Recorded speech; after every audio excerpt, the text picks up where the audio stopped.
Can you hear that?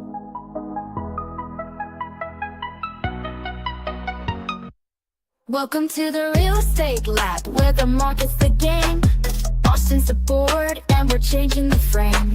Buyers and sellers and investors alike, tune in often, and we'll set your path right. From the hottest market during the COVID days, to high rates now, leaving many in a daze. Inventory's up, decisions are tough, but with our insights, you'll have the right stuff.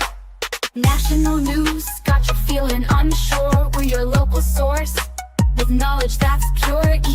Austin, Daphne, and JJ too, breaking it down just for you.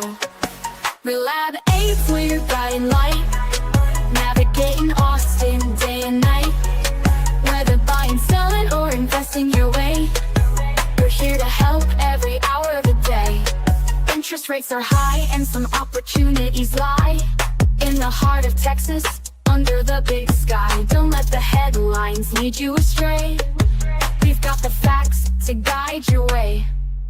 From downtown condos to suburban streets, we know the spots where value meets. Tune in frequently, stay ahead of the curve, with insights and tips y'all deserve. No jargon, no fluff, just real talk, helping you take that real estate walk. In Austin's market, ever so grand, we're your trusted helping hand.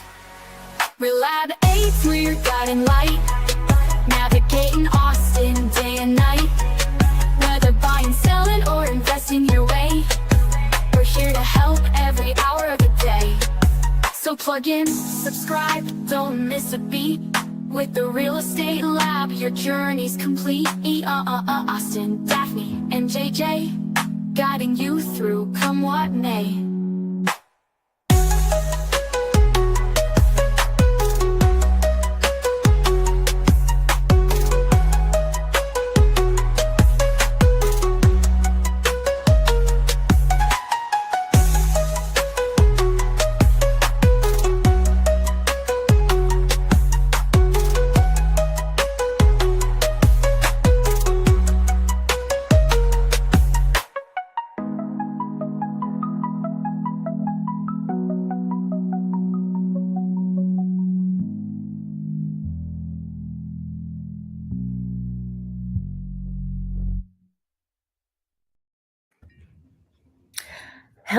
Hello, and welcome everybody to another episode of the Real Estate Lab. Today, I'm your host. I'm Daphne Quay. We are here with JJ. We have a guest, Miss Heather, and then Ian of Austin are here today.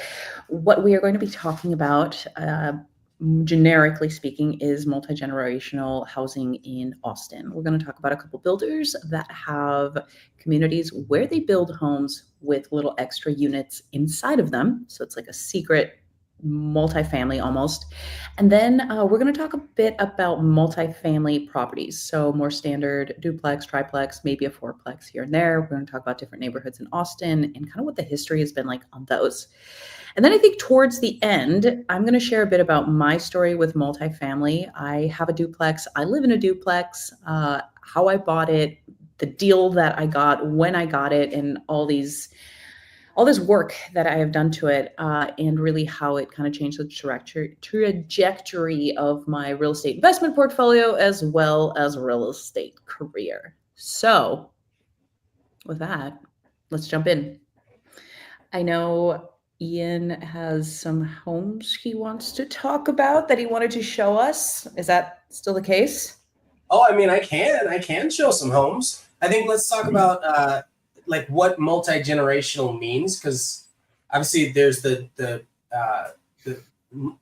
duplex option, maybe triplex, maybe quadplex. People can get that as an option, but because Austin just made some changes to their zoning laws, now you can do a tiny home in your backyard. You can do you'll see a lot of people where they're tearing down properties and putting up two next to each other, and maybe it's a larger property with almost what seems like an ADU. But is that not also perfect for multi-generational? It could be.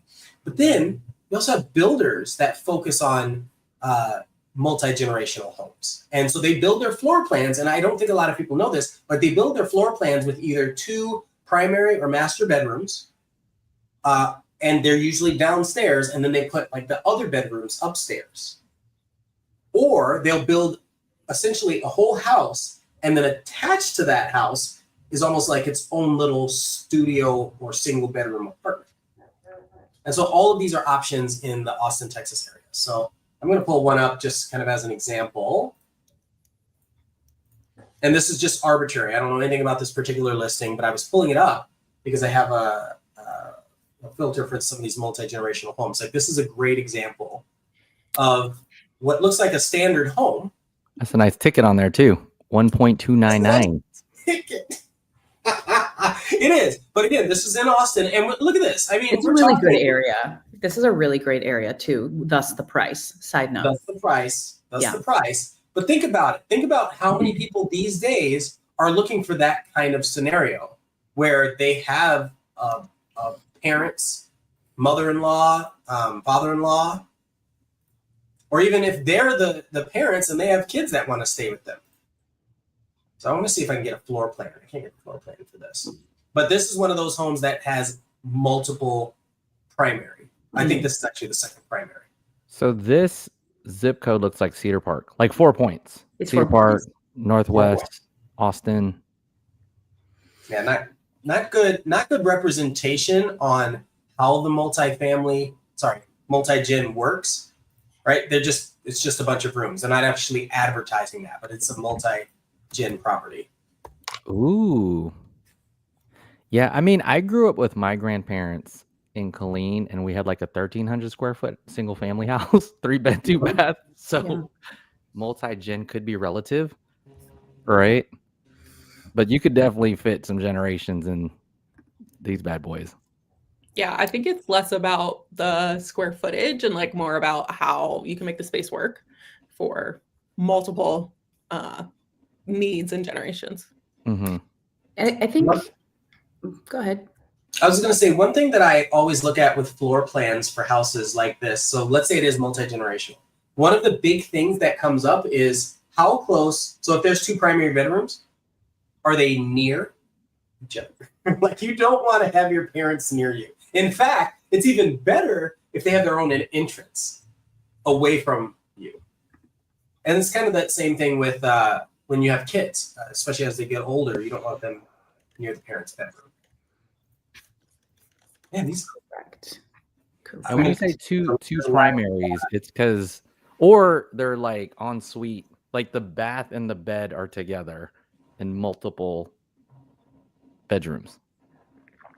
And I think a lot of times we say multi-generation, like within actual family unit, but it doesn't necessarily have to be that. Like when I bought my first house in 2016, it was 4 bedrooms and had plenty of bathrooms, and I just had a bunch of roommates. That was my first move into investment.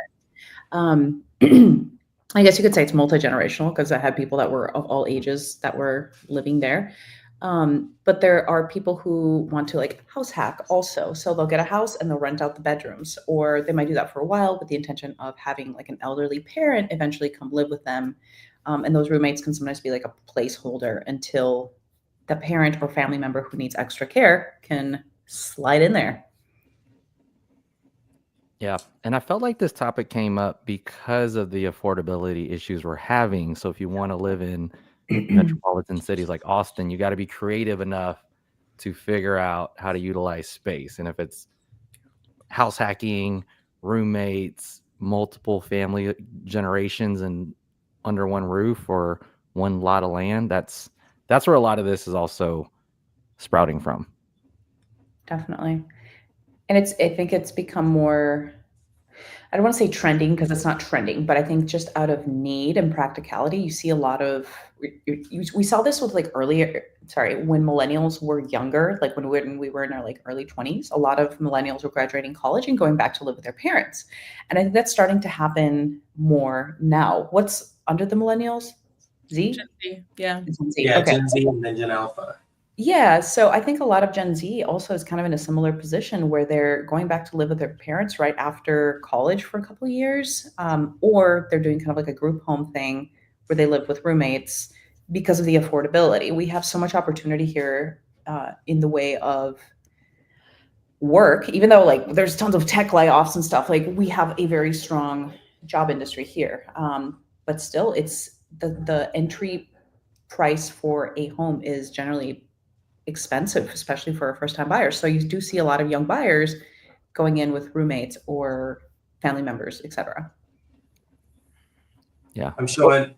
I've got this one pulled up because this is kind of like that reverse idea where maybe it's the parents that own the home or and someone who's a little bit younger can have this studio setup and run, like have their room upstairs, couch, all that sort of stuff. So it's like a great little place for you to live and not have to pay a whole lot, and then your parents could live right there. Or they couldn't live here because they wouldn't be running up and down the ladder. Exactly. That's not very accessible. Right. There is one community I actually wanted to share with you guys, and I'm trying to see if I can find it. So give me 1 second. Shoot. Okay. While you're pulling that up, I'll share this one. So this is another great example of a multi-gen, and you can see, so I've actually got a floor plan here. So you've got the main bedroom here, family room, all that sort of stuff, 2-car garage, but notice a separate 1-car garage over on the left. That's right. awesome. So this is the courtyard, and you walk in the front porch and then the entryway to the house. But right here, this door, which isn't very clear, let's see if I can make it That's a good price. a little bit larger. Yeah, where's this Newmark home at? Yeah. So this is one that I've done in Easton Park is a good example. Oh yeah. They have a few builders have plans like this, and this one is Newmark, so I've done some with them. But you walk into the front here, and then this over to the left is actually another doorway into an apartment. Yes. So it's an apartment. Yeah. It goes off right here.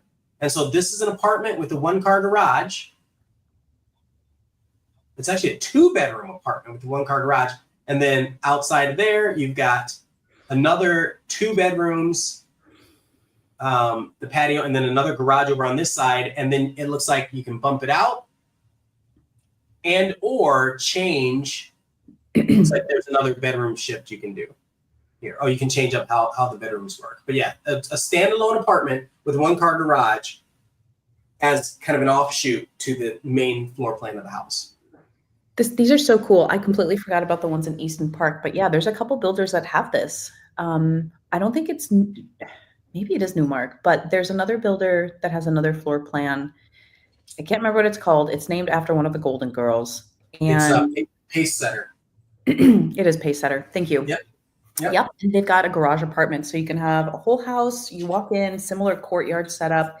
And then you go to the garage, and on the side of the garage, there's stairs going up to an entire apartment that's got a full-on living room and then a bedroom with a little kitchenette, and it has a loft space and a full bathroom. I don't know exactly how big it is, but I mean, it's the size of the footprint of the garage. So about 400 square feet, which is actually quite a bit of space. Oh, yeah. Yeah. They are so practical. And this one says starting at $580, right? I feel like that's really reasonable if you're going to rent it out, or if you're going to have a parent come live with you part-time, full-time, etc. That's awesome space. Yeah, and new construction. Yep. The only thing, it's kind of in the middle of nowhere, but a lot of these are. I couldn't find the floor plan for it, but Brightland Homes in Georgetown also has a multi-gen product where it's also 1-story. And then if you just look at the house from the exterior, it's like, I don't know, 2,100 square feet, give or take. It's 3 bedrooms, 3 full bathrooms. The main house basically has 2 bedrooms and 2 full bathrooms. And then there's just a little door that's got a full-blown studio with a kitchen, little living room, etc. So, Ian, Is this the one you were talking about? Right here? Let's see. The lanai? The lanai, yeah. That was the one. So great floor plan where it actually has 1 or 2. You can choose whether you have 1 or 2 separate living spaces. And what's cool about this particular builder and floor plan Are you is showing that it, Ian? Huh? Are you trying to show the floor plan? Oh, is it not showing? Come It's on. not. No! I'm just Come here on. Here we go. yelling. What's cool about this particular floor plan is that it is single story, right? So it doesn't matter who lives where in the home if it's multi-generational. And I remember when I was growing up, I'm from the Chicagoland area, and so I used to go to Wisconsin Dells to vacation a lot, which is about a 3-4 hour drive. And so we'd go up there, and I remember I'd always meet these people that they would travel all over the world, and they would go to places like Wisconsin Dells to live. There was a young girl, I think I was 17, 16, and there was another girl who was 15 or 16, and I remember she lived by herself. She had her own place, and I was like, What? how do you have your own place? Obviously, before I understood anything about real estate. So what happened is her parents had a house like this, and it had 2 different casitas. And so they lived in the main house. And because she was coming of age a little bit, they wanted to give her a privacy. Instead of having room in their house, she had her own house. It was crazy. I was like, man, you have a good life. I think that's a good. Cool. Invite your friends and all that. And your parents had oversight, but they weren't they couldn't be helicopter parents, not necessarily. That's a cool setup. Like from a It's a cool Montessori, setup. like educational standpoint, like they learn to live on their own. Like they're gonna have to wash their dishes to keep their All kitchen of the stuff. clean. Everything is their responsibility. They had their own laundry to do. They had everything. So it's like living in an apartment a couple years before you normally do. Watch. She never moved out. She was so comfortable. She never left. She's still there. I did lose contact with. I mean, this was a long time. So A couple years ago. A couple years ago. About a decade back.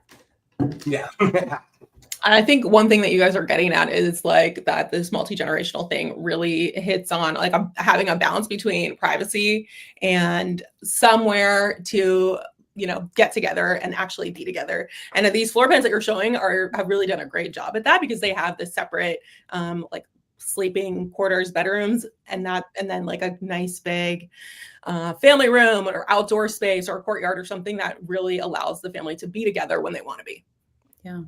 So like this one, Heather. It's so funny because it's got an actual courtyard where you can have a little chair. So I have a friend that built one of these with Lennar. Lennar is another builder that does something. They call theirs a next gen plan. I've done a few of them actually. And I did one of the first ones in Carneros Ranch in Leander.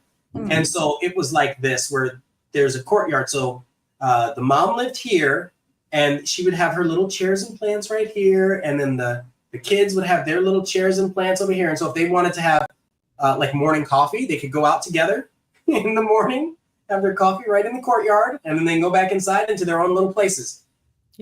Yeah. And it's great. And then if mom needed to watch the grandson, she just come on through, watch the grandson, then she can go back home. It was beautiful. I envy the people that have those relationships with their family members. That's awesome. It's amazing. It is very awesome. It also depends on if you're relocating. Like people move for love or money, and it depends on if you're coming from a place away from your family or if you're joining. I have a lot of people that come to join family. Yeah. My parents recently moved to Austin, and we considered whether or not we should just get one big house. It didn't end up working out that way, but I definitely think it's something that people are really thinking about more often.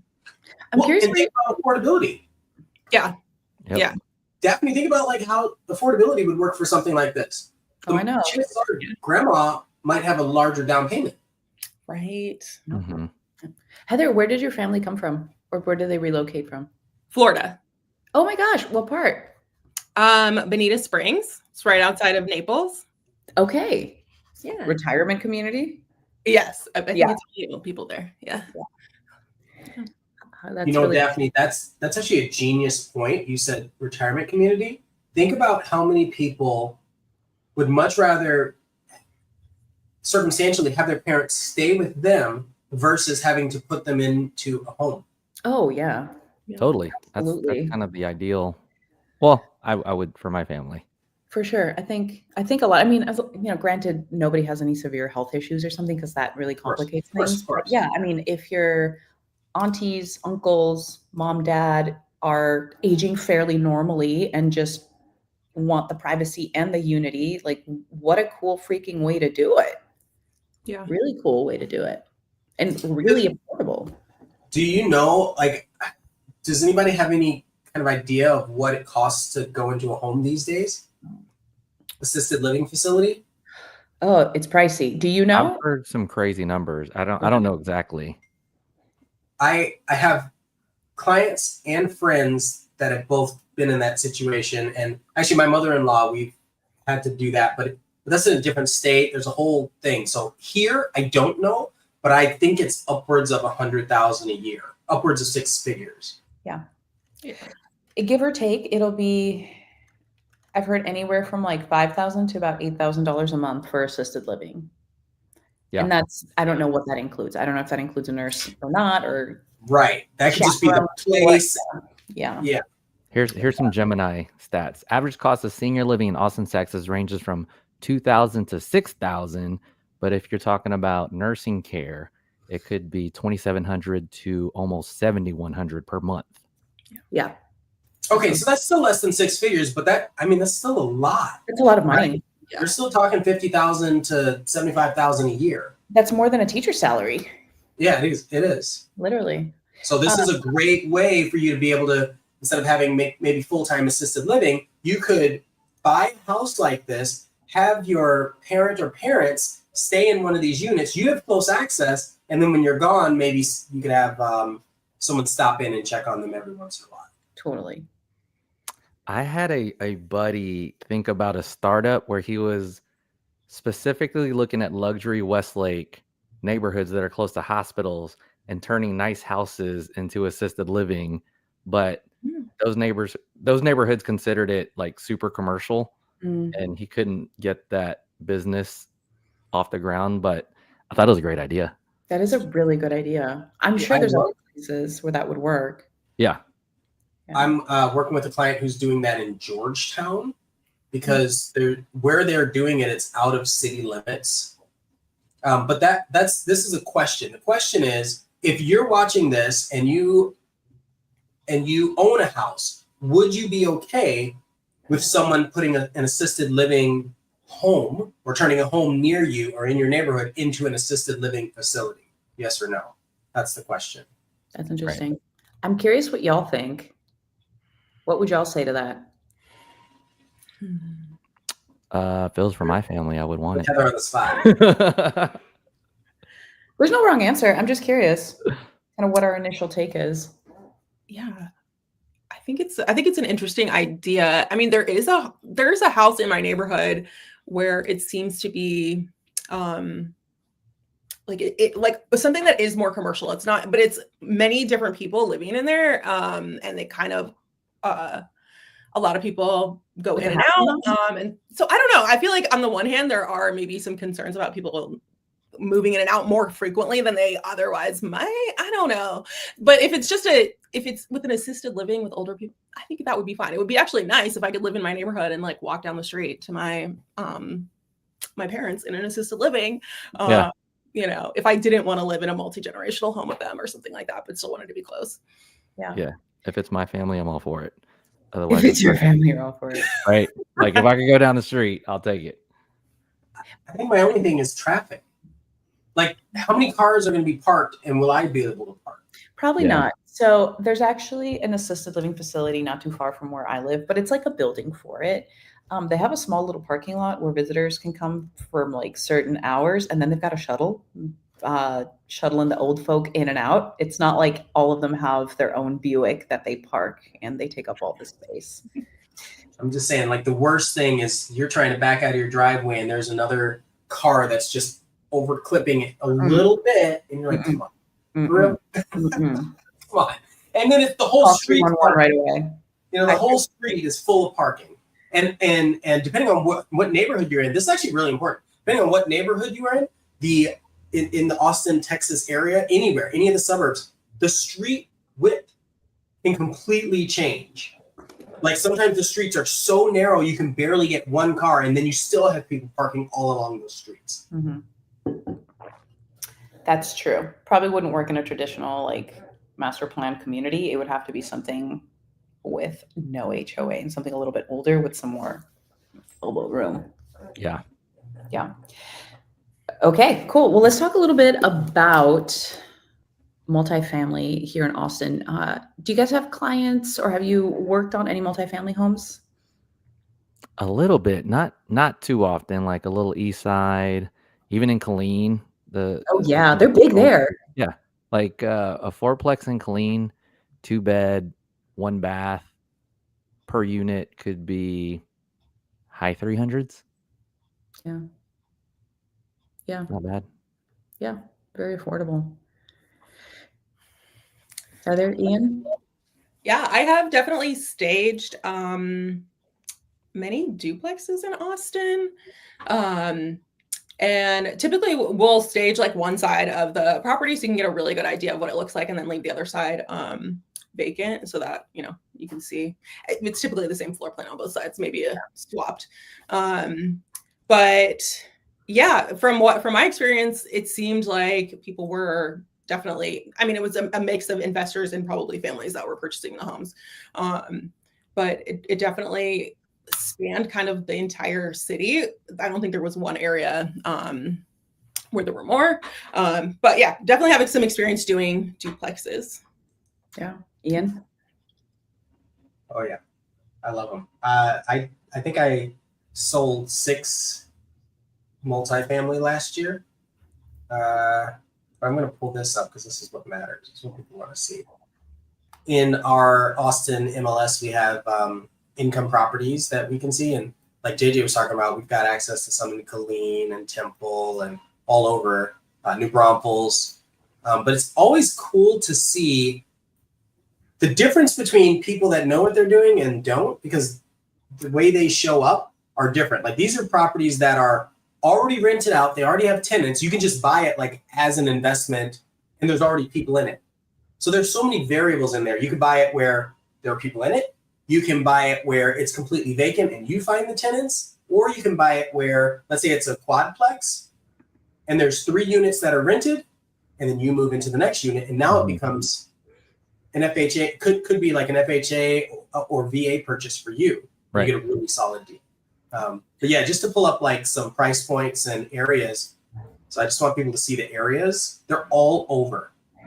I just pulled up the averages. So I looked up the last 90 days, 45 duplex closings in city of Austin. The average is sitting on 0.21 acres, built in 75, about 2,000 square feet, closed at around 461 or 561, 561,000, and about on the market for about 2 months. Nice. Not bad for a duplex, but it's 2,000 square feet. Yeah. And something like this makes sense if you can get it near a school or just a hot area.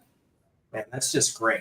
So let's see this one in Crestview, 1.3, 3 mil, 5. Something's not right. What's not right?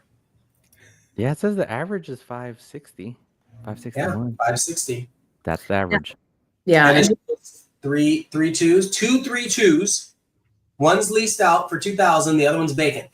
Perfect and unfurnished. So you can even get the new and design set up real well. You move in, turn it into corporate. How's like so many options. Let's take a look at it. Wait, did you say Crestview? And North Crest. I think I know what you're talking about. Yeah. Yeah. Around Crestview. Around Crestview. Now, to be fair, most of these are going to be, rough. For whatever reason, Ian, you're from the north. I mostly grew up in the north. Heather, did you grow up? Where'd you grow up? I grew up in upstate New York, but I moved to Austin for high school. So I lived here in high school.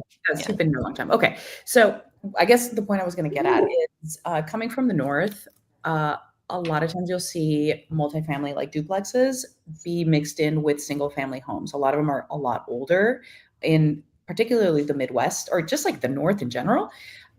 Here we tend to see just basically streets that are clustered together with multifamily. And a lot of them are in areas that were or still are really run down. And a lot of those really run down areas are now super trendy, but it's taken a long time to get these houses to be cool and like habitable. So I think I have clients every now and then that want to buy a duplex, and they'll go in with this great idea because you can get in, and we'll talk about the financing here in a minute, but you can get in for very little down. But they require a bit of TLC. Like, it's rare that they are turnkey, ready to go, super cute. Like, that's not. Yeah, I was gonna say this one. There you go. And this is in the 500. It's not terrible. It's Not as also bad as like metric. You listen, you get the right designer in there, you make anything look good. Like, hey, I'm not offended by it, but yeah, I used to work with a guy who was investing 1850, 1700, and one's vacant and the other one's occupied. It's great. what were you saying, Heather? I used to work with, I don't know if you guys heard of Austin Homebuyer. I've gotten their like flyers in the mail, but we used to work with him. Wait. Oh, I was gonna say the Flipsters, not the Flipsters. Austin Flipsters. Not the Flipsters, but that's essentially what he's doing. He's flipping. And Yeah. when I was staging for them a few years ago, they did a lot of duplexes, and they always had to completely renovate. Yeah, the always. interior. Yeah. They're, for whatever reason, they're just really rough. I think they used to be super inexpensive. So you just had investors go in and buy up a whole bunch of them and just lease them out to whoever, literally. And tenants a lot of times, oh, that is so cute. I like that one. A lot of times don't care for them correctly. So I would love to see more. Well, I'm starting to see this just a tiny bit, but more of a movement to revitalize these multifamily homes that we have, because so many of them are in such great areas. There's a bunch in Hyde Park. They're tiny. They're like Yeah, this is Rosedale. Rosedale. Okay, a lot of them are like literally 900 square feet, but Right. I'd rather pay $700,000 for two little houses than $700,000 for one house. Yeah. Yeah. And I mean, especially if you're young, especially if you don't have a ton of responsibility, if you don't have a family, it can be very comfortable living still. Yeah. Period. Yeah. So this one here is $695. Wow. See, 700. That's awesome. How big is it total? I can't see. 7,700 square feet. For the whole thing, huh? That's land. The whole right? thing, and one side is currently leased out at 2,200, 2,200. The other side is leased out at 1,800. Okay. So some finagling there, but 100. Yeah. it's a cool option. Yeah, well, and I was gonna say, I don't know if it's the unit mix or what, but like they're both 2-bedroom, 1 bath. It's good. Yeah. Tight quarters. That's like 300 square feet. Actually, that's not so small. It's not, I mean, it's not big, but that's, anyway, I don't know. We'd have to go in to actually say something. This is Travis Heights. Look at this. Yeah. Travis So I'm Heights. also, yeah, Travis Heights is a hot. That's It's super hot. like one of my favorite neighborhood I locations. actually thought it was boarded up. I was like, well, It's a design choice. Cool. all right, So Heather, this is your realm. What would you do to something like this? Look at this. Blue cabinets. Blue cabinets. Yeah. Hey, it's a the most favorite color in the world is blue. So that one is not too offensive. But I mean, in here, you're going to make sure that people can see how they're going to live in there. So in that kitchen, it looks like there was a little eat-in area. I'd put a little dining table in there to make a little breakfast area so people can see where they would be able to eat. It's open to your living room. So you definitely want to show how to set up that living room. Like where you would position a sofa. Like I could see a sofa floating in here. Probably wouldn't put it up on the wall against a wall, because if you float it, it'll make it look more high end. For those of you that don't know what floating is, I think she means in the middle of the she means space. like levitating. Like, Behind it. it doesn't have feet, and it's all just Magical. hovering. You have to climb up. No. Yeah, we're just going to put it in the middle of the room instead of on a wall. And then you can use one of those walls for a TV. That way, everybody wants to know, where's my TV going to go? Where am I going to eat? Right. Those kind of things. Yeah. It looks like it'd be a little tight to float. Or just in general, it's a little tight. But also, maybe they don't need a really large, it's not like they're looking for a sectional in a place like Right. this. Yeah. I wouldn't put something huge there. When y'all see a AC wall unit, do you assume that the central AC is shot, or they're just doubling up, or? Or there's no central AC. There might Yeah. be. Did you know central AC didn't really become a thing until like the mid 80s? Apparently, because we're looking at these 70s properties, and Yeah. so there's the wall unit right there. Yeah. Could y'all imagine rolling into summer in 1973 here in Austin, Texas, USA, Earth, with no freaking central AC? You know what's crazy about? That's why when everybody's like, homes in Austin used to cost $80,000-$90,000 because they didn't have AC. Reason why. That's the time to buy. Yeah. When there's no All right, we got AC. a question. Let's see. Chantel asks, She's asking, what's the difference about staging a multi-generational home? What's different about staging? Sorry, guys, I can't read English. What's different about staging a multi-gen home? Boom. good question. Great question. I think one of the key things is that you need to appeal to multiple generations and multiple needs. So typically when I'm looking at staging a house, I'm thinking who's going to buy this place, and it will be a specific demographic. Like, for instance, parents with young kids. Let's say maybe it's an area where parents with young kids are living, and I'm going to really focus on that being the buyer, and look at it through those eyes. But when you're looking at a multi-generational home, you have to think about showing the common area to facilitate interaction and making a cozy living room that everyone can be in. You might think about if it's one home, if it's not a duplex, you might think about including like a dining table that's, is going to fit more than 4 to 6 people. You might, you want to consider like accessibility for older people and children. You want to think about like aging in place. So things like putting in grab bars in the showers, or, making sure that this spacing for walkways when you're putting furniture in is big enough to feel like, a wheelchair could go through there. Things like that can help people see multiple generations living within the one space and everyone's needs kind of being met. That's so good. Chantel, thank you for asking that question. I have a kind of a follow-up. I don't know if it's a follow-up, this might be an aside.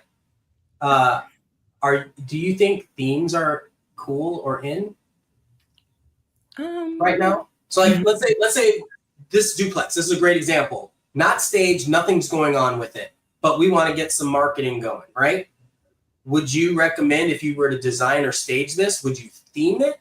And if you themed it, what would it look like? Would you do like one where it's maybe catered toward someone who's later in life, and then another one where it's catered toward someone younger? Would you just, I don't know, animal prints? I don't know what you like. What's in? I'm asking.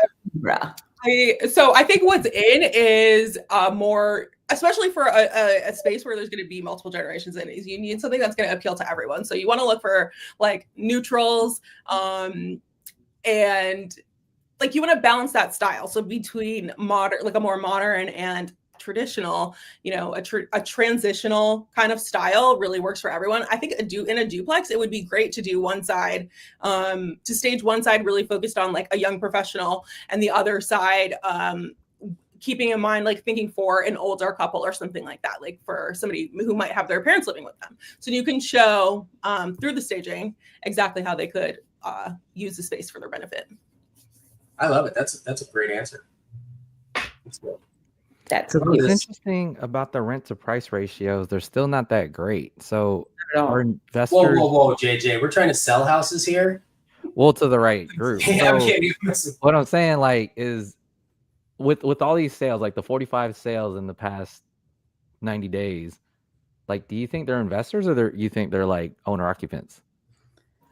Oh, I think to Daphne's point, right now, it makes the most sense if you are an owner occupant and you wanted to get a place, but you're really thinking longer term, or your parents need a place and you need a place, and it kind of just the timing works out. Yeah, that's my agree. Yeah, because I think that might be who this is for. If you're watching this, of course, if it's your investment strategy, that works too. Mm-hmm. Let's talk a bit about the financial side of owning a multifamily or multi-gen home. I think, especially as an owner occupant, that's really what makes, like, the financing portion of it is what makes them so attractive and so reachable versus going in as a true investment. And I'll kind of explain what I mean here in a second. So if it's cool with you guys, I want to talk about just general financing, what it looks like to buy one as an investor versus an owner occupant. Cool? Yeah, let's do it. Can I get it? Peppers in the math. Okay. No yeehaw. All right. So, so when you buy a multifamily home, let's say a duplex, for instance, as an investor, you're not going to live in it. You're buying it to put tenants in it, or you're buying it with tenants in it already. The down payment required is usually anywhere from 15 to 25%, depending on the type of financing that you use. So if it's conventional, they do require about 20 to 25%. Or cash, right? Like that's really pretty much it.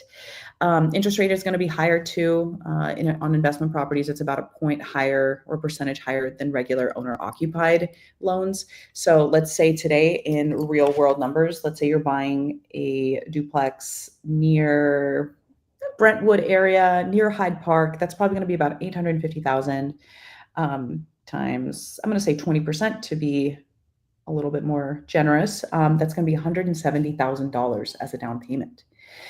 So that's a chunk. And some people are okay with that, but that is a lot of money. And the appealing thing is if you are actually going to live in it as an owner occupant for, let's say, at least a year, you do have the option to purchase a multifamily home like this with an FHA loan, or you can actually do a conventional loan as well. I'm not going to get too into the weeds with either one. And well, we can, I don't know, it depends if you guys have something to say about it, please do. But basically with an FHA loan, which is a government-backed loan, essentially, you can get in for as little as 3.5%. So we had that $850,000 property times 3.5%. So you're looking at $24,000 instead of $170,000. Now, if you take the same property and go with a conventional loan, you're still talking about $42,000, which again, still less than 1/3 of what you would have to pay if you were going as an investor owner instead of owner occupant. Thoughts, ideas? Do you guys want to chime in? Don't forget, VA could still do owner occupant multifamily. Yes, it gets a little 0%. trickier with VA. Yeah. Definitely gets trickier. That does, but you can definitely get in with like nothing down, which is so appealing. If you are VA, and actually, I think this is a lot more realistic, like in Killeen and in places like Copper's Cove, where you have newer multifamily homes that are very turnkey and I would say quite nice. I've seen several that are really cool looking, and you can get into like a $350,000 duplex for no money if you're VA. Like, cool, yeah. Awesome. So these are really cool products and opportunities to take advantage of, and you don't have to be a first-time buyer, but this does need to be, at least on paper, the home that you're going to be living in. Right. Yeah. I wanted to pull this up because you said this would be great for Killeen, but I just saw this on Stastny. I actually did one on Stastny, and it's $365 right now. Wow. What?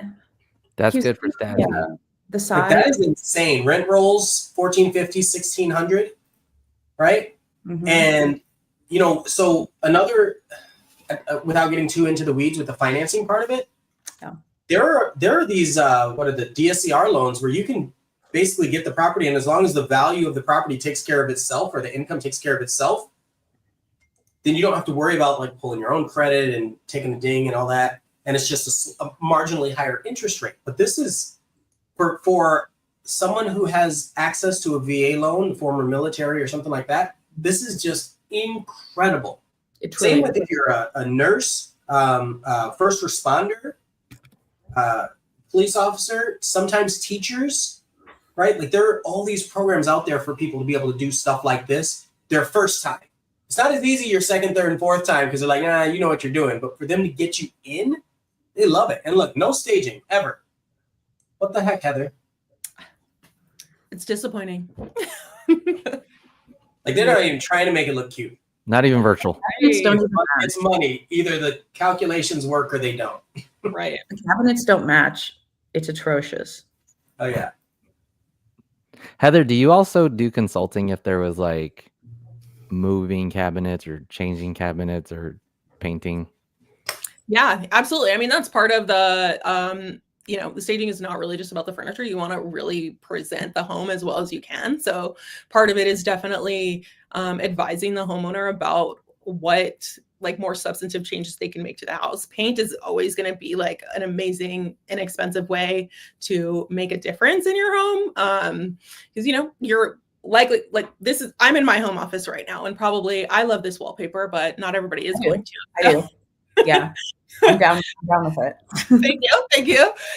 But if I were going to sell my house, I would definitely take that down. And yeah, I would. I get a lot of mixed reactions to it. Some people love it, some people hate it. But that's the thing is you want to appeal to the most people. So we'll definitely make recommendations for updates that a homeowner could do. That's going to actually be a good investment, so they can recoup their money at the sale. Totally. Okay. Can I jump in and tell the last quarter here of our little meeting? Can I share my story a bit about my duplex? And Yeah. It's your show. Okay. So in 2018, I decided, it was very haphazard. I decided I wanted to buy a duplex. I live near the Domain with zip code 78758, which was still very much up and coming at that point. And the street that I live on, it looked really rough. And I had been buying property the years prior. So every year or so, I was buying something new. And like Ian said, the first time you do it, it is way easier versus if you already own property and then you're trying to buy a multifam with an owner occupant loan, the bank, the lender is definitely going to suspect something. But and my lender did. And my lender was a very good friend of mine. And he's like, yo, you've got to write all these letters to the underwriter. They don't believe you. You just bought this new house. Like, why are you moving into this like thing that's falling apart? So it was a whole thing. But where there is a will, there is a way. So I saw this duplex come on the market and it was listed. Let me actually start sharing my screen with you guys. This is by the Domain, by the way, which is I think that's a good, strategically, Daphne saw. Right now, I would say that's still kind of the premier live work play area that most people know about. Definitely. Like most people that aren't in Austin know about it. Yeah, exactly. So this, I hate this format, but this is the format that we got right now. So bear with me. So I saw this house come on the market. I don't know what day it was. It was probably like a Thursday or something. And they don't have a lot of photos of it, but it was a disaster. But I was looking at the size and it's actually a really good size. The house itself is just under, both sides together are just under 2,500 square feet. And each unit has 3 bedrooms and 3 full bathrooms. And it sits on a 1/4 acre. So lots of space. Ooh. Yeah. So it was listed at $375. And at the time I felt like that was a lot for this area. I was like, dang, it's like in the middle of this like rundown area. There's like a bunch of nonsense going on and they want almost $400,000 for it. So I went to see it and the floor plan was dope. I mean, like I saw the potential. Also, another thing to mention, this duplex was built in 2001. Most of them are built in like 1960 to 1980 and super run down. This one was run down. These photos here are the photos of the other unit that I do not live in. And the guy living here had been here for years and he was selling drugs. The photos really don't do it justice, but there were like all sorts of stains on the walls and holes on the walls. The backyard was totally trashed. This is my side, not currently. But this is my side. It was just dated. It was, really all the stuff that it needed, luckily was just cosmetic. It needed new windows. But this home had not been loved at all. You got bathroom mats here on the toilet, which is really cute. I don't even think that was part of the house. Like, I don't remember. Anyway, yeah, so it was a mess. Okay, so fast forward, I decided I wanted to make an offer on it. And I did, and it went into multiple offers, and I ended up getting it for $380. I connected with my lender friend, and I told him I wanted to do FHA, and he's like, "That's going to be really hard. One, the house is in crap condition, and two, you just bought a brand new house last year." So we made it work, and I ended up getting it. I felt again like I was overpaying. In the scheme of things, I was not. So basically what I decided to do is I spent several months remodeling it. So let me share my screen with you again. And what year did you grab this? This was 2018. Nice. Here we go. Perfect. So I felt like I was overpaying, but I was not. That's exactly the line right there. that's always right. We've said That's this. the so many Austin times. thing. Yeah, we've said this so many times in Austin. The most expensive time to buy is now. Whenever now is, whether it was a decade ago or 20 years from now, it's always the most expensive time. Well, 21, 22 were different years, but Yeah. anytime before that, it Yeah. was, For sure. Let's omit those 2 years. So this is what she looked like when I first got her. I don't think you're sharing if you're trying to share. We're not sharing? Okay, cool. Thank you. You're not seeing it? Now I see it. Oh, It's okay. It was me. My fault. My Great. fault, y'all. That's fine. What is this? Oh, this is a video of, oh yeah, this is what it looked like. I mean, not bad. It was just, It looks Parking lot. pretty good. That's big. In the pictures, it still looks good, but I understand the pictures are always like great to look at. I know the flipping designers and the stagers, they're always trying to make stuff look better. The And the photographers. photographer and the lens and all that stuff. yep. So we're not going to necessarily like look at every single one of these videos, but just to Of give you an course. idea, because I'm going to show you the work that we did afterwards. This is, it was getting painted, blah, blah, blah. Okay. Oh, gross. Yeah. Yeah. Oh yeah. Real cute. How do you have a head grease stain on the stairs? Dude, I don't know. I mean, I have my theories as to why that is. I just think they were leaning really hard on the wall as they went up and down. That's what you always see when you're cleaning out a place that was rented for a while and they had a bed there. You always see the head grease Yeah. stain. They didn't have a headboard. Yep. Yep. I know So- what you mean. Yeah, and believe it or not, you guys, the people that were occupying this unit were partial owners. You would think they would have taken better care, but they did not. And here I am ripping out carpet. There she goes. How handy were you at this time? So handy. I've always been really handy. I've just gotten lazier with age and money, but it was very handy. There Did you you say go. with bleach? Huh? You said you've been lazier with what and money? With age and money. Age. I heard with bleach. I was like, yeah, you don't want to put it on everything. I actually don't want to bleach everything. So, Whoa. Wow. yeah, so the ceilings in the primary were low, so I wanted to raise them up. So we did. Let me, I think that's about it for that one. Let me share a different screen with you. One moment. Mhm. All right, Heather, this is your moment. This is where you get to critique Daphne's work. Okay, can you guys see this? Yeah. Whoa. Oh, wow. Yeah. So this isn't what it looks like anymore. I had this property for a couple years and then I rented it out on Airbnb and then we moved back and I have all new furniture. But I mean, this is generally my aesthetic. I love the black and white and the Is concrete. that a floor. stained concrete floor? It is. Yeah. Cool. That's high. Yeah. Painted. The Nice. color pop on the door. Yeah. And black and white is really popular right now for exteriors. Super Yeah. popular. Yeah. We just had we have a hole in our roof right now, so I've got a roofer out. We just bought the stuff that'll be in on Wednesday, but they also have to replace the gutters and everything. Black roof, black. I'm like, Yes. finally. Absolutely. Yep. I've actually since replaced these cabinets, but they are black again. They're just nicer. And then I have like an actual hood vent there instead of just a little, what do you call it? But we replaced the windows. And these are old photos from Airbnb, so they're not in like really good order, but it gives you an idea generally of the work that was done. I've got actually like a built-in buffet here now, and I've got secret doors here, and it's super cool.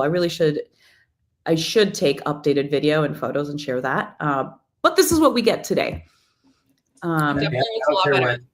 I don't care what Heather says. This is awesome. Yeah. That looks awesome. Yeah. Heather says it looks great, just for the record. Thank you. Great job. Thank you. And then the other big project that was added, do I have a photo of that here? Yes. Okay. So this is not what it looks like now, but I added a studio, basically shed in the back, and I've got a garage now, which is not in any of these photos. Let's see. I do have photos of when we did Okay. I'm going to So the studio shed is what you're running the podcast from, yeah? Yeah, this is where I do my YouTube videos. This is where I take client meetings and everything. So let me pull up here it is. Okay, yeah. So this was when. Hold on. JJ party at Daphne's. Yeah, for real, you guys. This was. I've had some pretty banging parties here. Last week, the last show we did, somebody gave us a really, really wonderful gift, and so seriously, maybe we order some pizzas and we go do it live from your studio. If we can make it. Studios for. Love that. Yeah. So this was basically just like a really nice shed that I bought at a shed store, and we had it. I just had it finished out. There was like drywall and insulation. I've got a mini split in here. Yeah, and this was during the pandemic, right before everything went crazy and super expensive. Right. So to do this small addition, all in all, I think was around $25,000. Beautiful. Yeah, it was dope. Fire pit. It's awesome. Yeah, it was really good. For the shed work, did you do a lot of it, or did you hire some of it, or? No, I hired somebody to do it. And this is here. I'll show you guys now. But this is the shed now. This black wall behind me was what we had seen in the raw, and there's a little space up there that I might make into a bedroom at some point. Clearly, the black and white aesthetic is my jam. But all of this to say, right? Like I got into this property with 3.5 down, and over the years, I've probably put, a lot, but not a lot. I'd say probably about 150 into it with new windows, repainting, adding the shed, adding the garage. I've got like a long driveway now. The other side has also been remodeled. It's not as nice as mine, but it's real cute, and it does well on Airbnb as a midterm rental. And this property really started giving me a lot of freedom. Really, the first investment that I had was the one that created a lot of freedom, but that one was the base for me to start saving money and learn about investing so that I could continue buying property. For the most part, I don't really have a mortgage. I've got rentals that are rented, which I got generally with owner-occupant loans for anywhere from like 3 to 10% down. And then when the other unit is rented consistently, it covers the mortgage here. So yeah, all really we pay for are utilities, groceries, car charging, like all that kind of stuff. Yeah. But yeah, it's been a really cool way. And obviously it's appreciated a whole bunch, and this area has absolutely exploded. So I didn't realize what a strategic move it was when I got it. I had a good feeling about it, but I didn't really know. And it's turned out to be an absolute joy living here. We moved into a nicer, bigger house a few years ago, and it felt like it was in the middle of nowhere. So we moved back, and here we are back in our little duplex. That's awesome. I don't think people talk about that flexibility. If you have a handful of properties, just being able to say, I want to go back to this one because maybe utility costs were lower, or I like the area a little bit better, and I can rent this one out, or I can, Airbnb short term, long term, medium term. Yeah, it's really cool. Definitely. So the one you showed on Stasny, that I would say is in comparable condition to kind of what this was when I got it, and essentially the same price. Probably less. It's been on the market, and you can really negotiate on that. Oh, it's been on the market 200 days. Oh my gosh. Okay, so you can So yeah, somebody could offer, $325, probably get a solid deal right now. Hit any of us up. Like, what? It's insane. Yeah. The interesting thing about Stasny though is like that's a main thoroughfare. Like it is. Serious. street. But Yeah. I don't think that's the only one. There's other areas around. They're going to be a little further out now, kind of in that same price point, that 350 Yeah. to 400 range.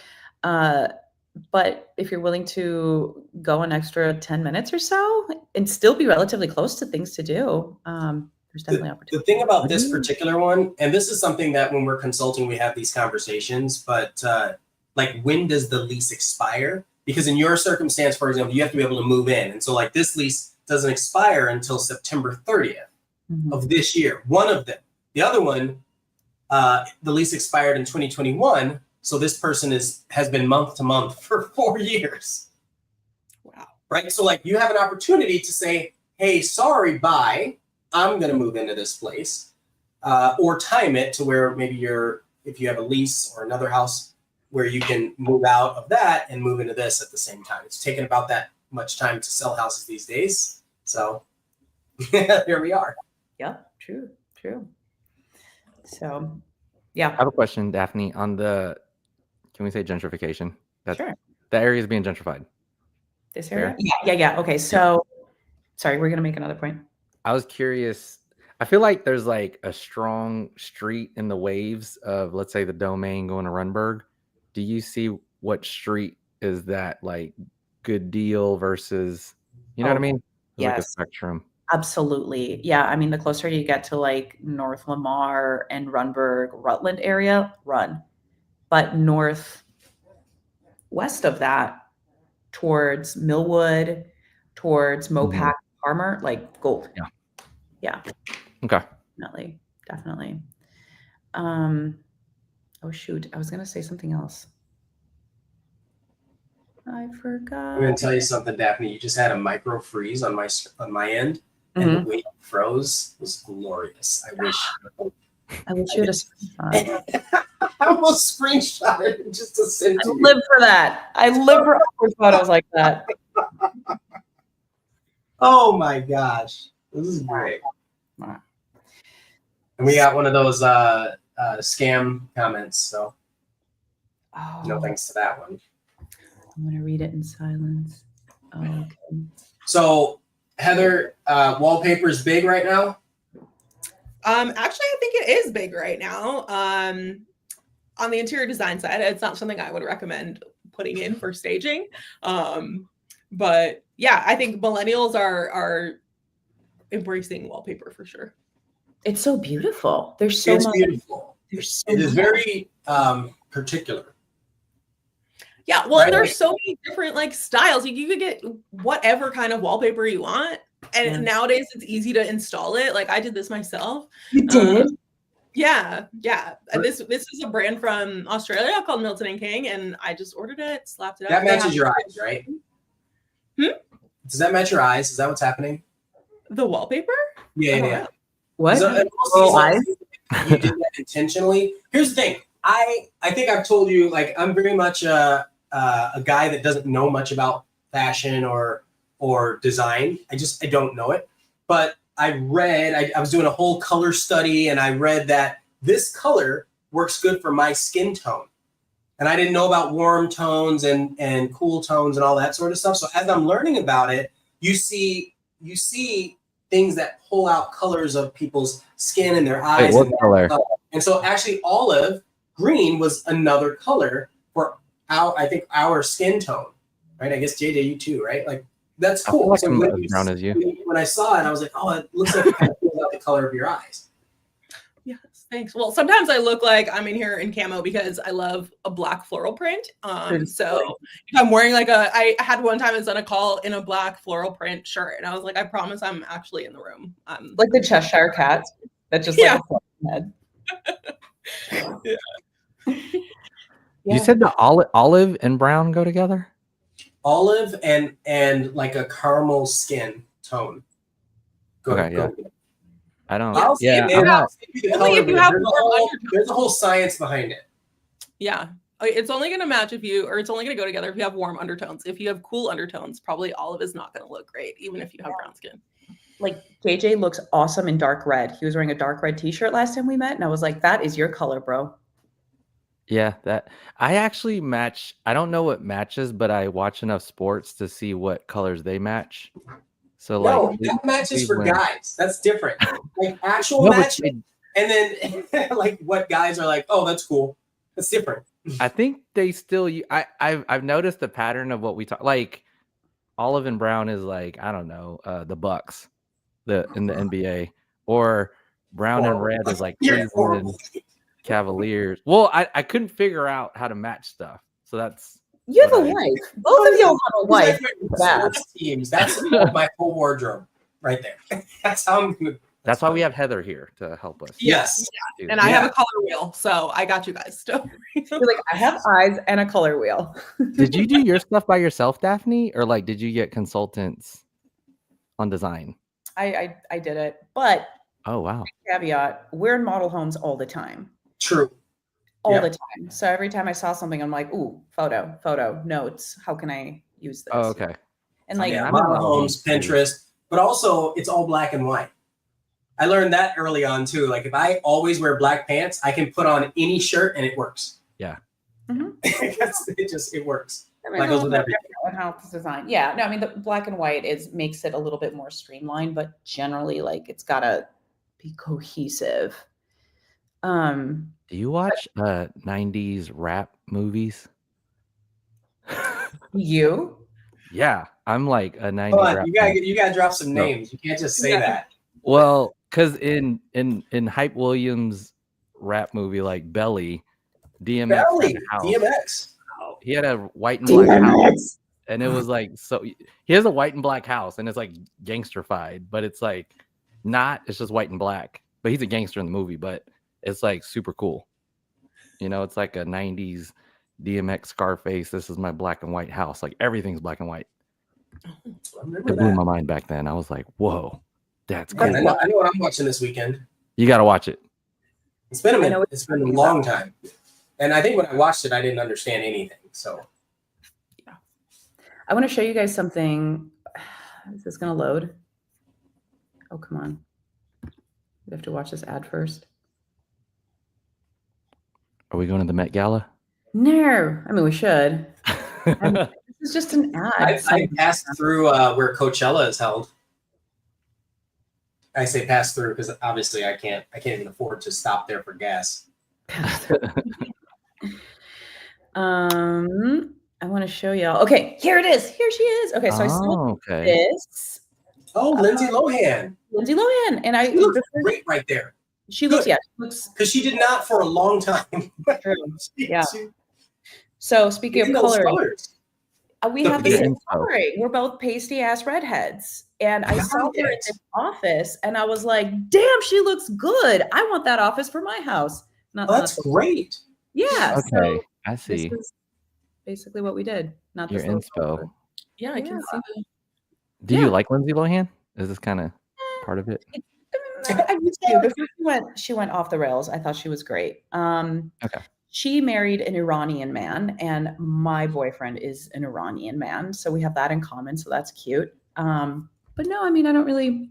Her skin tone, and you're gonna have to help me with this, ladies. Her skin tone is cooler than yours, right? Yeah, yeah, I would say so. I would say so.